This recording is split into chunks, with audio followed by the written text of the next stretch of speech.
Ito ang Presidential Broadcast Service. Radyo Pilipinas. Radyo Publiko ng Bagong Pilipinas para sa Bagong Pilipino.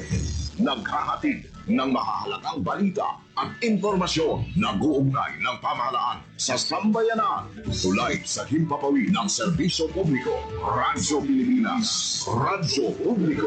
Ang boses ng Pangulo. Sa Iloilo, Radyo Pilipinas. 585 AM. Philippine Standard Time, alas 5 sa aga. Sports Zone. Mga balita sa hinampang.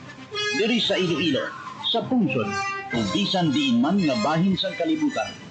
Mga hinon-anon sa patag sa hinampang.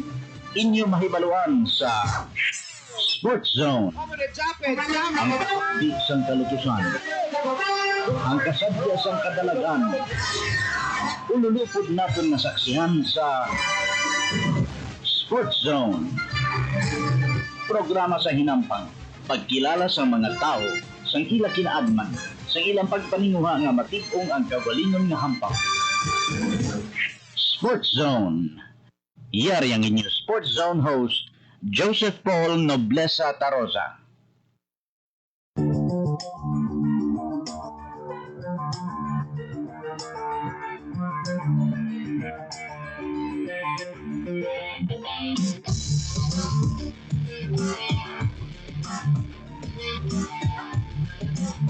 Mayong aga Western Visayas, mayong aga syudad kag probinsya sang Iloilo. Welcome sa pagpangalagad sang programa Sports Zone.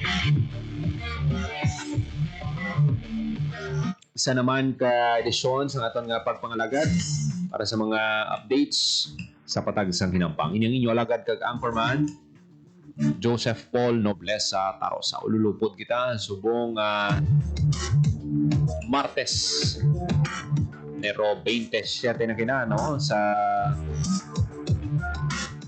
week 2026. So, ginhuipan lang ang January, no? Kadasig sang panahon. Tag subong, no? Amat-amat na ang aton nga mga athletes diri sa Western Visayas kay natapos ng integrated kag provincial meet. I-check ta lang sa iba, no? Pero do halos tanan sini sa ila no nakatapos na. Kag ang preparasyon na sini pagadto na sa Webraa sa Marso. Kag ang magapanagbalay ang syudad sang Pasig.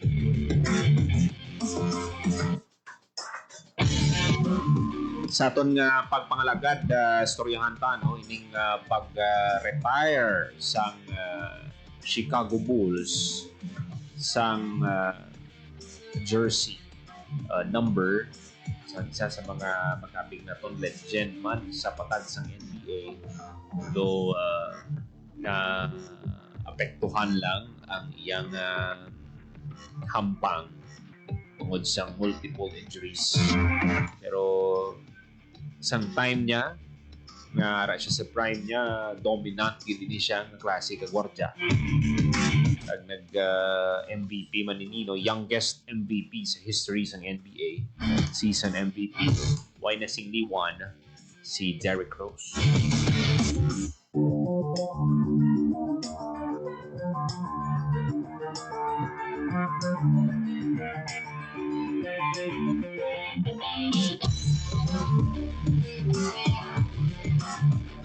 Samtang sa iban paginaton nga balita, mga kabiyanan, si Alex Iyala nagpahuway anay kay na injured ini siya sa opening match sinino sa WTA 125 Philippine Women's Open kahapon. Nagtawag ini siya sa medical timeout at the 43rd minute mark of a round of 32 match kontra kay Rasyan Alina Charet. So, istoryahan tayo na, no? Diri sa aton pagpangalakan. Samtang sa ibang panaton nga balita, PBA Finals na kita, no? All Filipino Cup. Luyag na ton hibaloon kung ano ang tsansa mga kabyanan sang Talk and Text Tropang Giga nga makapatas sang serye. Ilabi na nga nagdaog na sang Domingo ang San Miguel Beermen sa score nga 2-1. Ang serye 2-1 na subong kag duwa na lang ka games ang kinahanglan sang San Miguel para nga magdaog.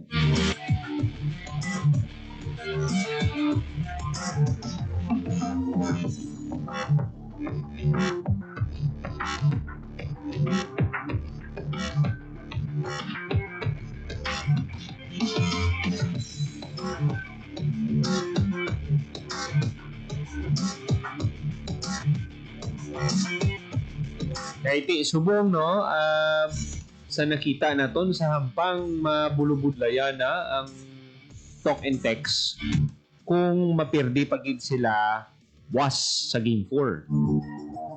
Kung mag 3-1 na ang seryete, ara, medyo mabulubudlayan na ina sila. 95-89 no, ang score sang Domingo sa Game 3 sang ilang finals matchup. However,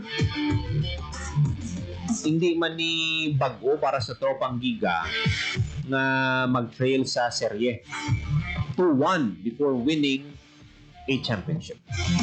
Ari ang pila ka mga times no nga ang TNT was able to overhaul a 2-1 deficit para makuha ang kampyonato. Nami ni kay parang ang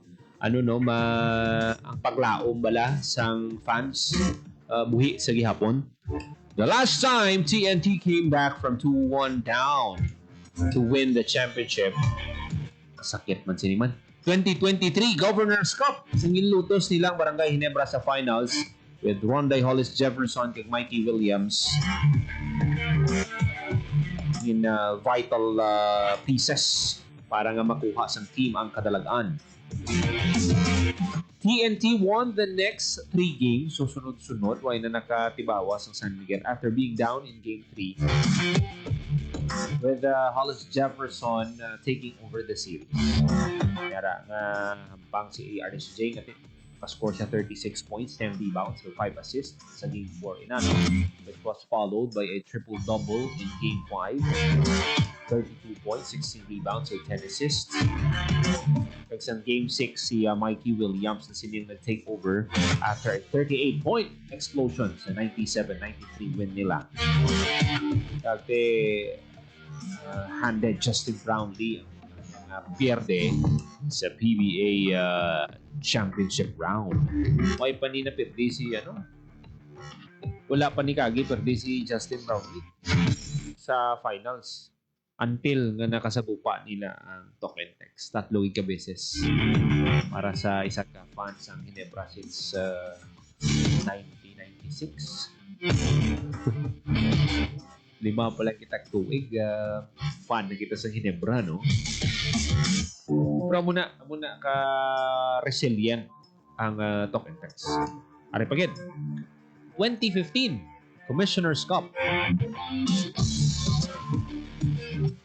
Down man sila no 2-1 against Rain or Shine during the 2015 Commissioner's Cup, pero nakapangita man sila sa paagi no para makuha ang championship in a Game 7.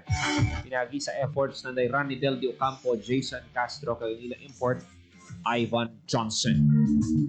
Si De Ocampo no had 33 points sa Talk and Text 99-92 win para nga mapatas ang serye Game 6, with RDO also top scoring alongside Johnson sa Game 5.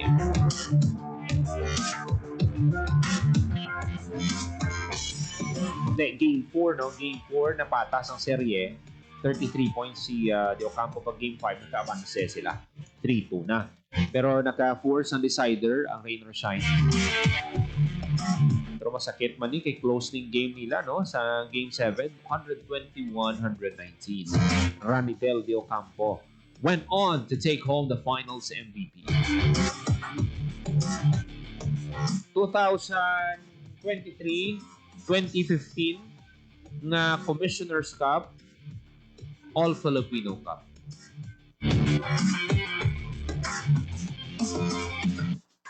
So kung makita sa aton mga tagpalamati, sa tatlo ka conference, kaagigit sila ya hampang sa tunga sang adversity. 2003 All Filipino Cup. All Filipino Cup kita subong, no? 2003 ni nga naka-recover sila sa 2-1 deficit. Phone pulse pa ni sang una Mobiline phone pulse pa ni ang ngalan sang talk and text. They were actually down 0-2 sa serye. Sanggin swept nila ang remainder sang finals para makapture ang title. Coca-Cola ni ang kontra nila, no? 2-0 actually ini ha ang serye kag nasunod daog sang talk and text ang hampang ara ang ilaning mga star players ang una sa Jimmy Alapag, Asi Taulava, nagsaylo naman sa ilani si Bong Ravena, si Taulava ni kag Alapag, mga bag-o pa lang ini sila nga players ang talk and text.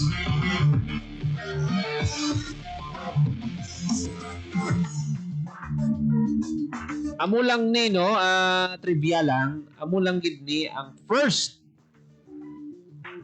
kag last nga PBA title ni Asi Taulava. Grabe no, amo na siya ka dominant nga player no, pero mabulubudlay gid man niya makakuha sa kampeonato kung basihan mo ang sakuna. Lagi depende man sa team mo eh. So for TNT fans, may hope sa gihapon na makuha sa Tropang 5G ang title. They can bounce back from the deficit. Pero mabulo-budlay ini. Inabangon ara subong ang momentum sa San Miguel. Kasi kung isipon mo, takutong tsansan sila nga magdaog. Nakalagas iban sila. Wala lang nila na proteksyonan ng ilang abangse. Imagine, wala 7 points, isa ka 4 points, isa ka 3 points ang deliver ni CJ Perez, the Predator, the Baby Beast. Dala mo makita na gid si si CJ Perez siya gid yang leading scorer sang San Miguel. Pisar nga makita mo man loaded katama ang ilang team, no? Bisan second 5 nila, pwede mag first 5 sa terra firma sang iban nga mga teams. Amo na kabaskog ang San Miguel. Junmar, sila Chris Ross, si Marshall Lassiter, Don Troliano, si Mo Tautua, day Jeron Teng, day kahilig pa. Bla. May mga may mga bench players kapada nga ti kung sa iban niyang team pampangon, sigurado mas dugay ang playing time. So muna ka star-studded ang San Miguel. Hindi kita pabor sa ila. Galing kayo natin nga ginalantaw ang dominance nila bala. Basta All Filipino Cup ang pag-istoryahan. Kita nyo na budlayan kinang San Miguel, ang Barangay Ginebra sa ila. Bisan kita, no, makita tang ang talk and text gid sini ang maka-match up sa ila. Kag game 1 nagdaog ang talk and text. Subong o kon ka sang game 2 daog ang San Miguel, no. Dako ang abanse. Game 3 dako man ang abanse. Nalagas lang sang talk and text, naka-abanse pa. Pero sa last few seconds ng hampang, nag-deliver si CJ Perez.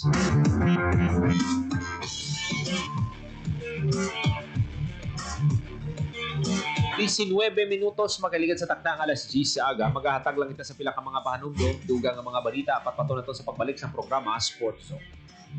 Itinuloy na po natin ang zero balance billing. Libre po. Ibig sabihin, ang serbisyo sa basic accommodation sa ating mga DOH na ospital, wala nang babayaran ang pasyente. Po, ang dami pong challenge, hindi po namin alam kung saan namin kukunin, gano'n, nag-iisip kung paano namin mababayaran. Siyempre po, masayang masaya, super saya po dahil na zero billing po kami. Po, malaking po talaga, malaking tulong po. Mabilis lang din po. Bayad na ang bill ninyo. Uulitin ko, wala nang kailangan bayaran ng pasyente basta sa DOH Hospital dahil bayad na po ang building. Naiyak ako kasi sobrang saya. Maraming salamat po, Mr. President Bongbong Marcos Jr. Hindi kami nagkamali ng taong hinalal. Mga kababayan, si Ding Dong po ito. Alam niyo bang mataas ang chance ang magkasunog pagkatapos ng malakas na lindol? Kaya naman pagligtas ng bumalik sa loob ng bahay o building, i-check agad ang mga kawad ng kuryente. Kung may nakitang sira, patayin ka agad ang main switch. At ang pinaka-importante, i-report ito sa otoridad. Huwag mo nang i-DIY yan, ha? Naku, baka mas malaking problema pa ang sumabog. Tandaan, i-check ang sira, patayin ang main switch, i-report sa otoridad. #panatag ang may alam.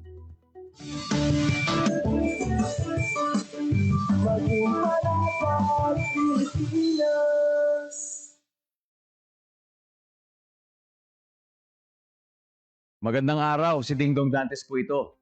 Sakaling magkaroon ng landslide sa inyong lugar at kinakailangan yung lumikas, huwag munang babalik agad sa bahay ng walang go signal ng mga otoridad. Hintayin ang abiso nila kung ligtas nang bumalik ng inyong bahay. I-report ka agad kung may nawawalang kamag-anak, kaibigan, or kakilala na baka na-trap dahil sa landslide. Kapag nakabalik na sa bahay, i-check ang mga pundasyon nito kung may sira o ligtas pa bang tirhan. I-report sa otoridad ang anumang nasirang cable ng kuryente o naputol na mga linya ng tubig para agad na maaksyonan. Kahit natapos na ang sakuna, kailangan pa rin tayo mag-iingat, ha? #panatag ang may alam.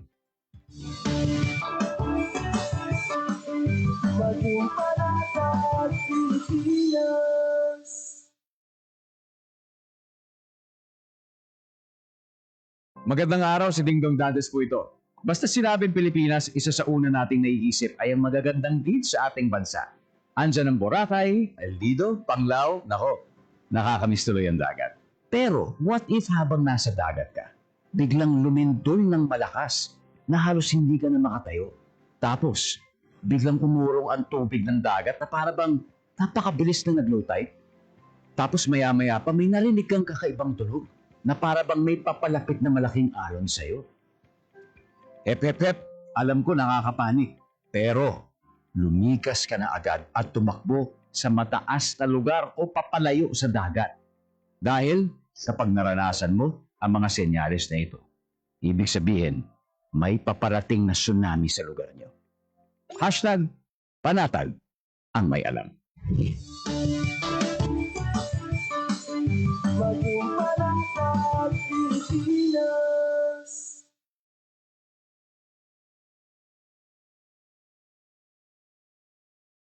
Mga kabataan, si Ding Dong to. Meron akong tips na gustong i-share tungkol sa dapat nating gawin matapos ang pagputok ng bulkan. Kapag pinayagan ng makauwi sa inyong bahay, for sure, sunod-sunod na ang utos ng mga magulang natin yan. Pero, wait lang ha, siguraduhin may takip pa rin ang bibig at ilong dahil masama sa kalusugan ang paglanghap ng volcanic ash. Walisin din muna ang mga naipong abo sa bubong, pinto at bintana bago ito basain. Bibigat kasi ang abo kapag nabasa ito. At syempre, huwag itapon ang abo sa kanal kasi naku, magbabara yan. O ngayon, alam mo na ha, good luck na lang sa mga utos ng magulang mo. #panatag ang may alam.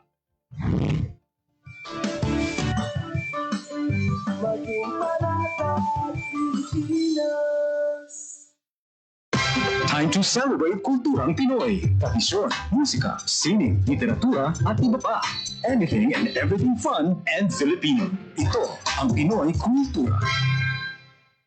Sigaw ng mga debotong Katoliko sa tuwing pista ng sinulog, Pit Señor or Viva Pit Señor, which means Call on Señor Santo Niño, the Holy Infant Jesus, or Hail Lord, listen to our prayers.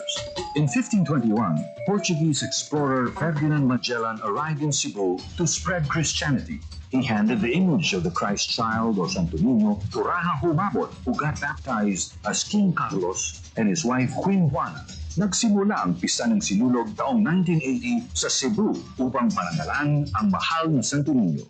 Ang sinulog ay nanggagaling sa salitang Cebuano, sulog, na ibig sabihin agos ng ilog sa Cebu. Kung kaya't ang sinulog dance ay atras abante.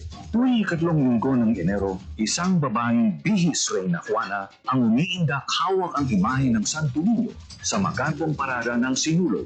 Pinaniniwala ang milagroso ang Santo Niño at nakapagpapaalis ng masamang espiritu. Come to Sinulog Festival and see for yourself. You'll be amazed with the colorful and intricate costumes of performers. Yan ang Pinoy kultura because our culture is cool. Time to celebrate kulturang Pinoy. Tradisyon, musika, sining, literatura at iba pa. Anything and everything fun and Filipino. Ito ang Pinoy kultura. If there's anything that could describe the Filipino, it's that he loves to eat, which may not be exclusive to the race, but is especially unique because of his ingenuity and creativity when it comes to making food that's not only delicious but affordable. Ika nga, swak sa bulsa at panlasa. And in the case of street food, adventurous. Street food in the Philippines has especially become a fast-growing industry. The more popular ones, ang pinakamabenta, are known to its consumers by their unusual names, tulad ng Adidas, Walkman at Betamax. Sigurado akong na-experience na ng panlasa mo ang panang manok, kaya ng baboy and clotted pig or chicken blood na para bang maliliit na blood cakes, named after what movies used to be watched on, or ang Betamax. Mikay de Guzman and Esquire says in the 50s, livestock was plentiful. Street food sold were the more expensive cuts, chicken or pork barbecue. But when the economic crisis hit in the 70s, Pinoys looked to the parts that normally get thrown out, like intestines and innards. These suddenly became valuable and reinforced the Filipino practice, walang tapon, walang sayang. That in turn brought out the isaw, a word that came from sausawan, where you dip the isaw. But that's just 3 of a variety of street food. There's even a day-old chicken boiled or fried, and these days, chicken skin.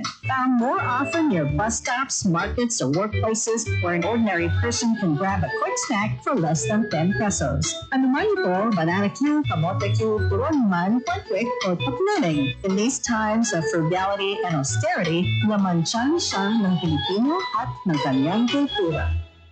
Yan ang Pinoy kultura because our culture is cool.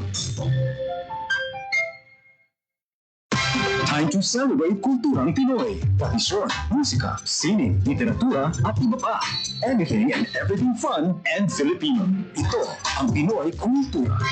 Kilala mo ba ang The Rockefellers? Ang pinakaunang Pinoy musical act to land a spot in a prestigious U.S. music chart. The Rockefellers is composed of 4 brothers, Antonio, Junior, Eddie, and Albert, and their father, their pops, Moro Maligman. Pasok sa number 16 ng Billboard Hot 100 ang kanilang kantang Killer Joe. Killer Joe, go!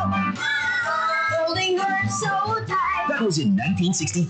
Halos 5 dekada pa ang lilipas for a solo Filipino act to surpass this feat. This is when Charis Pempenco's self-titled album debuted at number 8 on Billboard's Top 200 albums. Yan ang Pinoy kultura because our culture is cool. Time to celebrate kulturang Pinoy. Tradisyon, musika, sining, literatura at iba pa. Anything and everything fun and Filipino. Ito ang Pinoy kultura. Intangible heritage. Ano nga ba ito? UNESCO defines it as the totality of tradition-based creations of a cultural community expressed by a group of individuals and recognized as reflecting its cultural and social identity. In the early 2000s, the organization honored the Tarayan chant of the Maranao and the Hudhud chant of the Ifugao as Philippine masterpieces of oral and intangible heritage of humanity.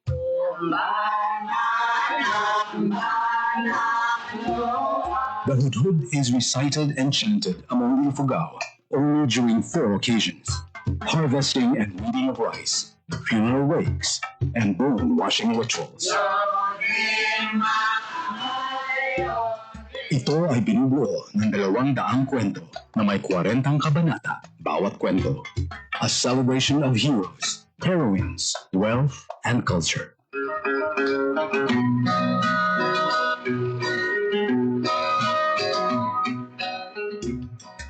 Darangin is an epic chant associated with the Maranao. Buhay, kamatayan, panunuyo at pagmamahal ay ilan lamang sa mga kwentong napapaloob dito. Arena o nandidong warano ni Anwarampena. Ang darangin ay galing sa salitang darang, which means to narrate in the form of a song or chant, and is the longest surviving epic poetry in the Philippines. Ano na ako? Yan ang Pinoy kultura because our culture is cool. To know more about their life, work, and contributions, visit the National Commission for Culture and the Arts at ncca.gov.ph. Time to celebrate kulturang Pinoy. Tradisyon, musika, sining, literatura, at iba pa. Anything and everything fun and Filipino. Ito ang Pinoy kultura. There was a time when going to the wet market, we had a durable and dependable companion, always by our side, the bayong.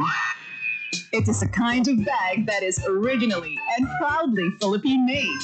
Ginagamit natin ng madalas simula pa ng Spanish era. Our resourceful ancestors used dried leaves and wove them into bayong bags. Ang mga traditional bayong ay gawa sa buri leaves in the Visayas at pandan leaves naman sa Luzon. But these days, the materials used for making it vary from plastic to other organic materials. Ngayon, mukhang sikat na naman ang bayong bags. Nationally and internationally, it was seen on New York Times Square billboards during the 2022 New York Fashion Week. Pero kahit naging sikat na fashion statement na ito, ang bayong, bit-bit pa rin lagi ng tita ko tuwing siya'y namamalengke. And why not? It's so convenient to use and an environmentally friendly alternative to plastic shopping bags. Kaya siguruhin may bayong na nakatabi para sa mga pinamili. Yan ang Pinoy kultura because our culture is cool. Time to celebrate kulturang Pinoy. Tradisyon, musika, sining, literatura, at iba pa. Anything and everything fun and Filipino. Ito ang Pinoy kultura. Naaalala niyo pa ba ang mga katagang ito?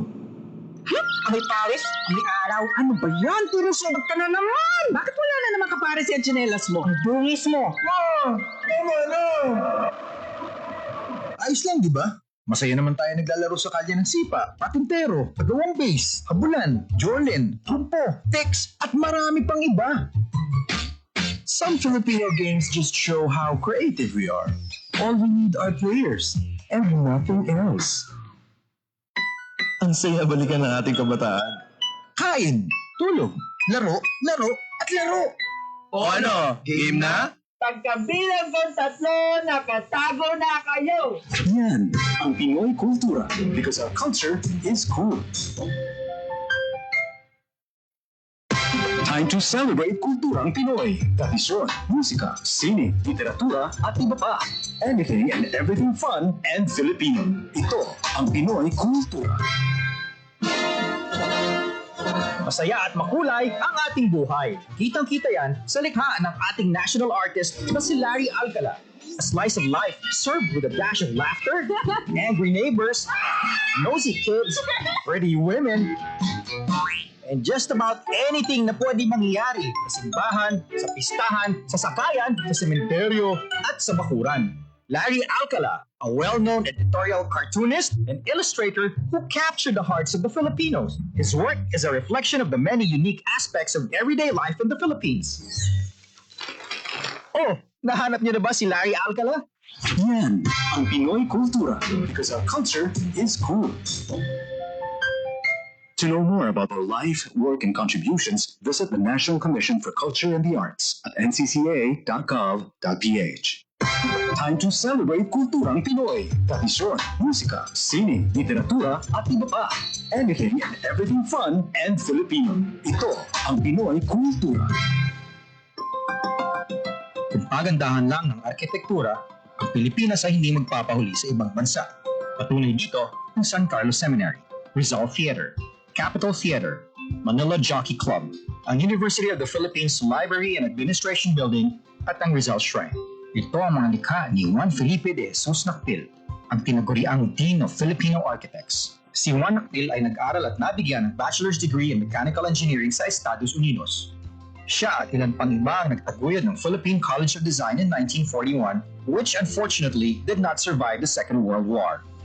In 1973, Juan Felipe de Jesus Actil was named National Artist for Architecture. When he died in 1986, he was given a state funeral and was buried at the libingan ng mga bayani. Yan ang Pinoy Kultura because our culture is cool. To know more about their life, work, and contributions, visit the National Commission for Culture and the Arts at ncca.gov.ph. Time to celebrate kulturang Pinoy. Tradisyon, musika, sining, literatura, at iba pa. Anything and everything fun and Filipino. Ito ang Pinoy Kultura. Ang tangi kong pag-ibig.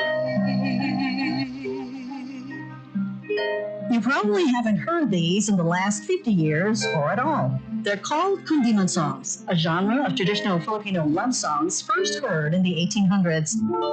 It springs from the kumintang, a true indigenous pre-colonial style of courtship or bridal song from the Tagalog region. Many confuse the kundiman with the harana. Understandable, but there are differences. Wikipedia says it's a traditional way of serenading, but they differ in time and structure. The kundiman having a moderate 3/4 time, beginning in a minor key and ending in the parallel major. Filipino musician Floranta Aguilar says the harana is straightforward and simple, always has a guitar solo intro, and authentic ones put the singer in the act of serenading, like Dungawin Mohirang.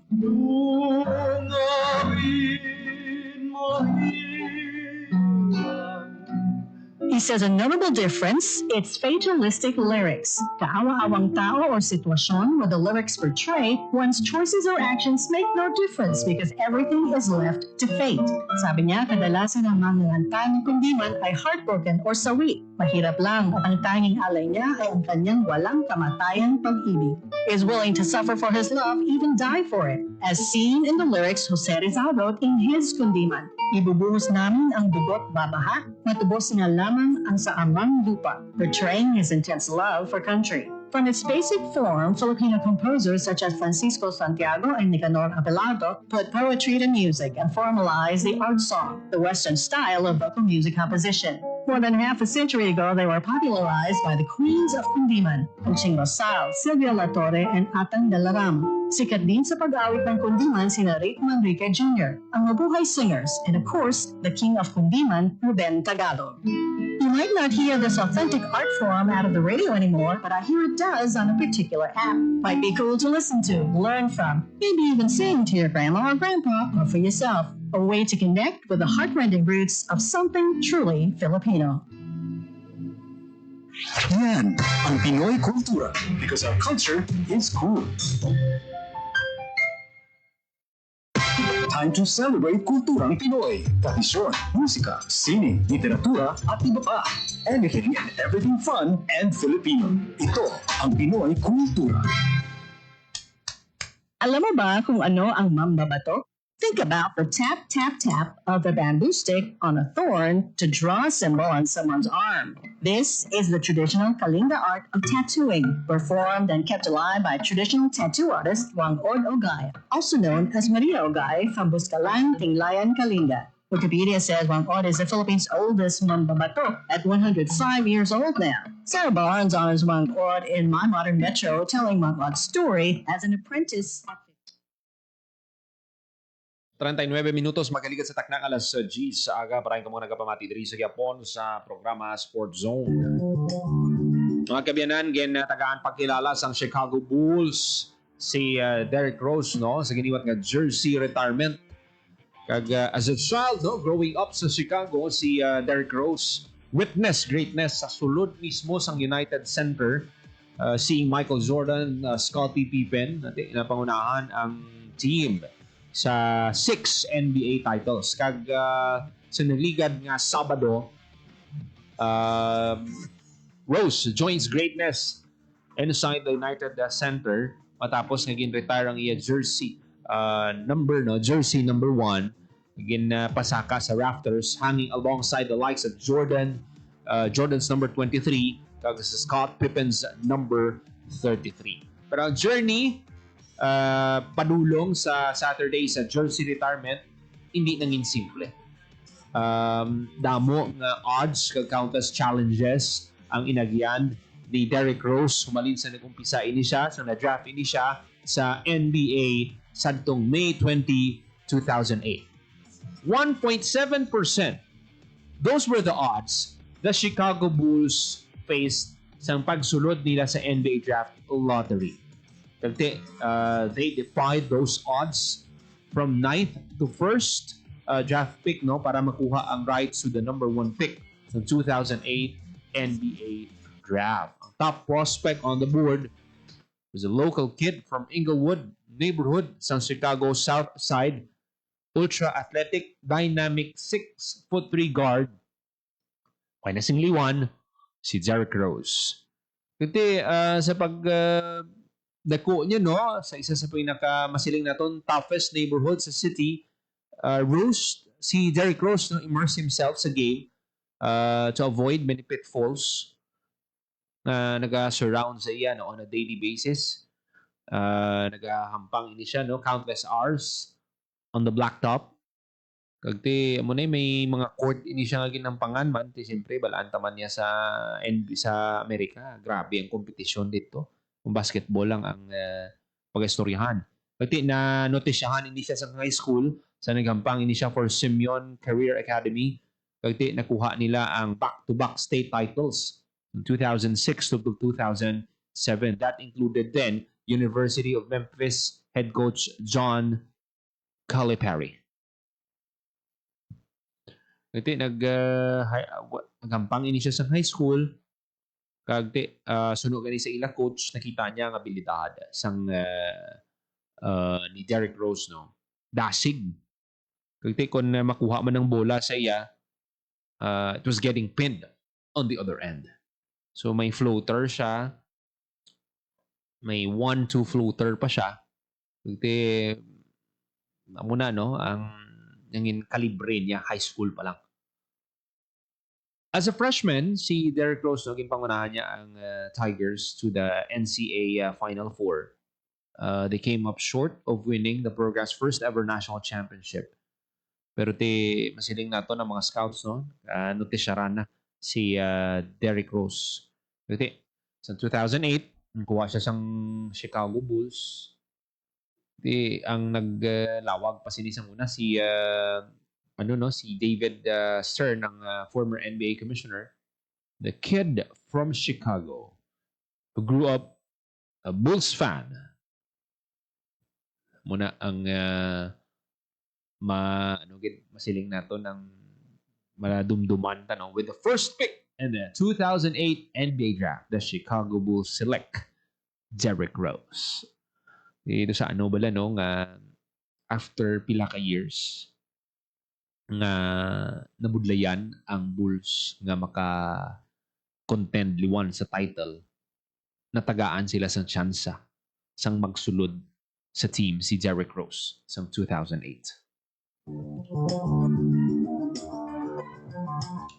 Kag suno gani kay Derrick Rose ang draft night, naghampang ini siya sa mataas nga level sa basketball. Kag happy siya na maghampang sa iya hometown.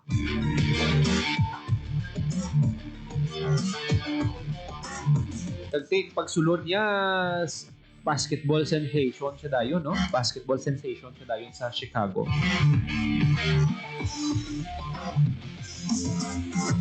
Ang kombinasyon bala sang speed, skill, athleticism, explosiveness kag wala hadlok mo gid ni ang rason nga ang day 1 pa lang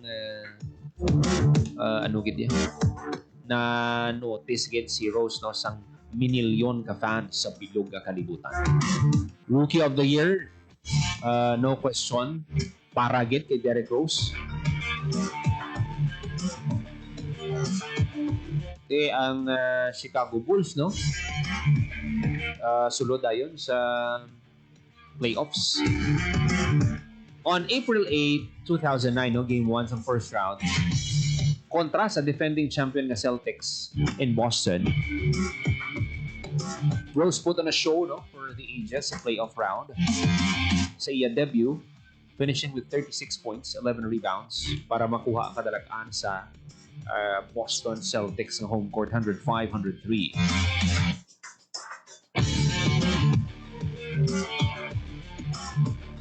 Pero na-perde sa series, no, ang Chicago sa 2009. Pero gini, bagay, na-notice siya dayon. A new contender in the Eastern Conference. Rookie of the Year sa 2009, NBA All-Stars ang 2010. Kag sa 2011 Finals, hindi siya Finals MVP. Season MVP. 2010-2011 season. Kinabus lang ang ginkabus lang sini ang Chicago sa Miami Heat. Madumduman sa aton mga tagpalamati, ang nakontra nila Derrick Rose sini ang Big Three. Ang Big Three sang Miami Heat, LeBron James, Dwayne Wade, kag Chris Bosh. Pero wala guro sang napurma nga Big Three. Wala ta kabalo base nga nakontra sa Dallas ang time na to. Chicago Bulls. Dami man ang supporting cast ni Derrick Rose, kulang lang kita. Ang serye nila sa finals, Eastern Conference Finals 4-1. Medyo na-dominate din sila, no, sa Big Three sa Miami Heat. May 3, 2011, sang nakuha ni Rose ang MVP, the youngest, most valuable player sa edad nga 22.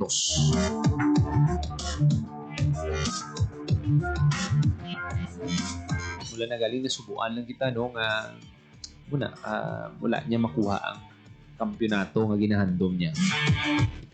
After nga na sunod-sunod ang mga injuries niya, saylo-saylo man siya sa teams.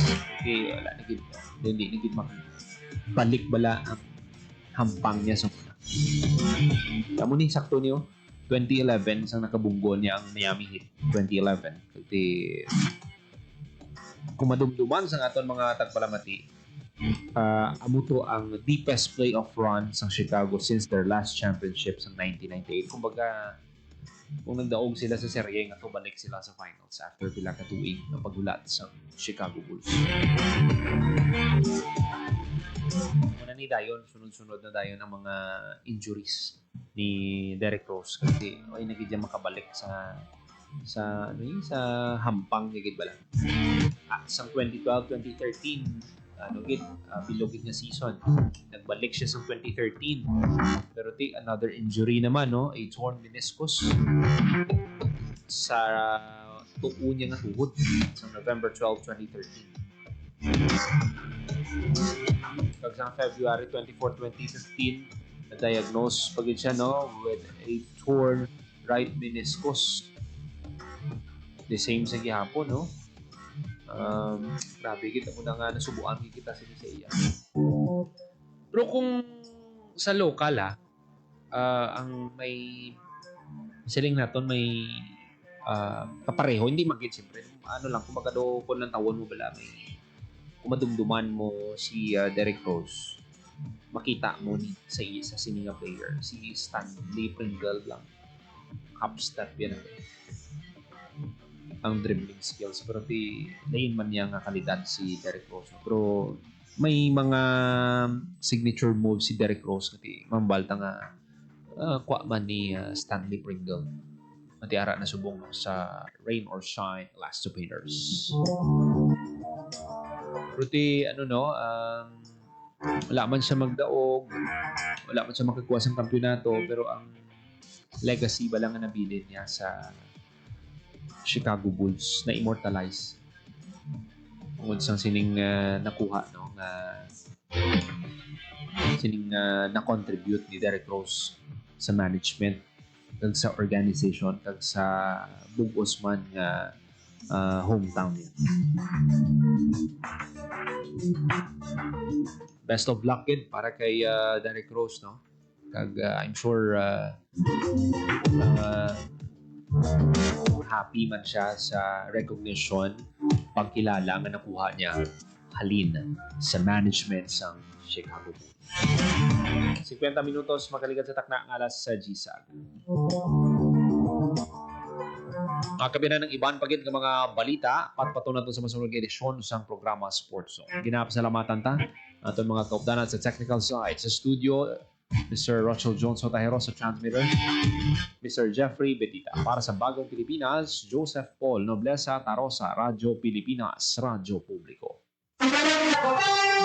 Updating ninyo kami liwat sa sunod na semana sa isa pagit ka oras nga programa sa pagtibong sang hinampang kag sportsmanship. Ini ang Sports Zone. Ang inyong tulay sa himpapawid ng serbisyo publiko, ang Presidential Broadcast Service, Radyo Pilipinas, Radyo Publiko. Radyo Pilipinas. Radyo Publiko. Kinilala ng pang-international at prestigyosong Asia Pacific Broadcasting Plus Awards 2025 para sa kategorya ng Government Streaming. Ito ay dahil sa epektibo nitong pagsasanib ng mga tradisyonal na media tulad ng telebisyon, radyo at print para masabayan ang mabilis na pag-inog ng mundo ng digital at social media tungo sa mas epektibong paghahatid ng mahahalaga at napapanahong mga impormasyon sa mamamayang Pilipino. Kinilala rin ang Radyo Pilipinas dahil sa patuloy na pag-akyat ng rating. Ngayon ay matatag sa pang-4 na pwesto sa Mega Manila ayon sa pinakahuling Nielsen Radio Audience Measurement Survey. At sa social media, nakamit ang mahigit 2,000% pagtaas ng bilang ng mga sumusubaybay sa Radyo Pilipinas page sa unang bahagi ng 2025. Patunay ito na ang inyong Radyo Pilipinas Radyo Publiko ay tunay na kaagapay ng inyong pamahalaan sa paghahatid ng serbisyo sa mga mamamayang Pilipino. Mula sa aming lahat, sa ngalan ng inyong pamunuan at mga kawani ng Presidential Broadcast Service, kasama ang inyong mga himpilan ng Radyo Pilipinas sa buong kapuluan. Maraming salamat po sa inyong lahat, sa inyong pagtangkilik at pagkilala. Radyo Pilipinas. Radyo Publiko. Time to celebrate kulturang Pinoy. Tradisyon, musika, sining, literatura,